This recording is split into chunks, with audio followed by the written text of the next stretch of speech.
Saudara-saudari yang terkasih, pada video kali ini saya akan melanjutkan membahas Kanon 213 yang berbicara tentang hak umat beriman Kristiani akan harta spiritual gereja dari para gembala suci, terutama dari sabda Allah dan sakramen-sakramen.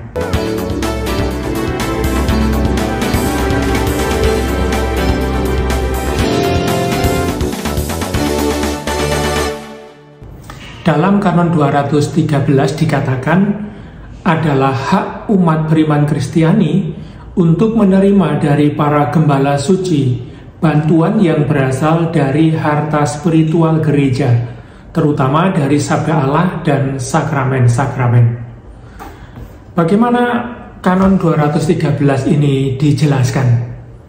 Kalau kita melihat kanon sebelumnya, terutama dari Kanon 210 yang berbicara tentang panggilan umat beriman Kristiani terhadap kekudusan, dan ini merupakan sebuah kewajiban, maka sebenarnya Kanon 213 ini mengalir dari sana, atau efek dari kewajiban umat beriman Kristiani untuk menggapai kekudusan hidup. Lalu apa artinya? Artinya, agar panggilan kepada kekudusan itu bisa terwujud atau bisa terjadi, maka perlu didukung oleh firman Allah dan juga sakramen-sakramen.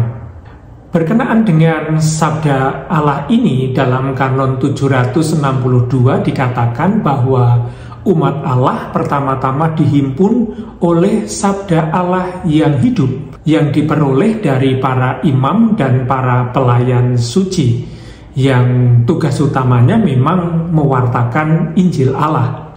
Demikian juga berkenaan dengan sakramen-sakramen. Mengapa sakramen-sakramen ini juga mendukung panggilan akan kekudusan?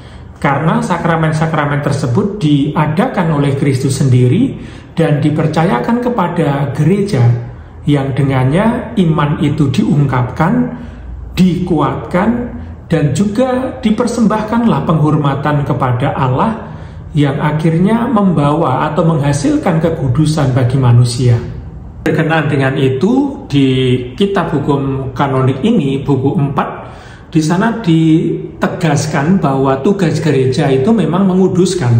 Secara khusus kalau kita baca di Kanon 834 paragraf 1 ini, gereja memenuhi tugas menguduskan secara istimewa melalui liturgi suci yang dipandang sebagai pelaksanaan tugas imamat Yesus Kristus.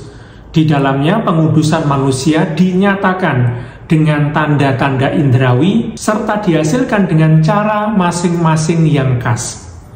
Dengan liturgi itu dipersembahkan juga ibadat publik yang utuh kepada Allah oleh tubuh mistik Yesus Kristus, yakni kepala dan anggota-anggotanya. Lalu bagaimana tugas para gembala suci ini untuk memenuhi hak dari umat beriman Kristiani di dalam memperoleh harta spiritual gereja, terutama dari sakramen-sakramen?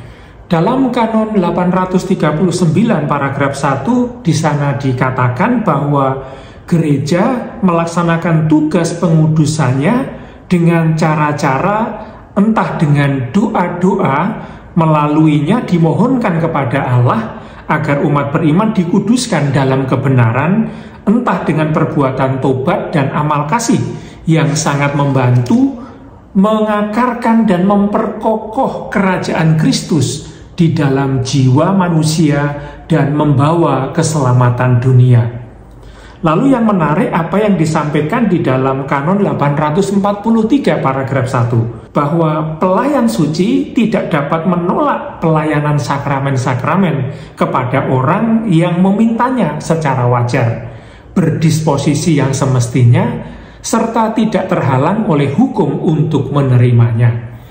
Nah, itulah beberapa contoh berkenaan dengan bagaimana para gembala suci itu memiliki kewajiban untuk memberikan apa yang menjadi hak kaum beriman Kristiani dalam memperoleh harta spiritual gereja. Nah, itulah penjelasan singkat mengenai Kanon 213. Semoga berguna. Terima kasih.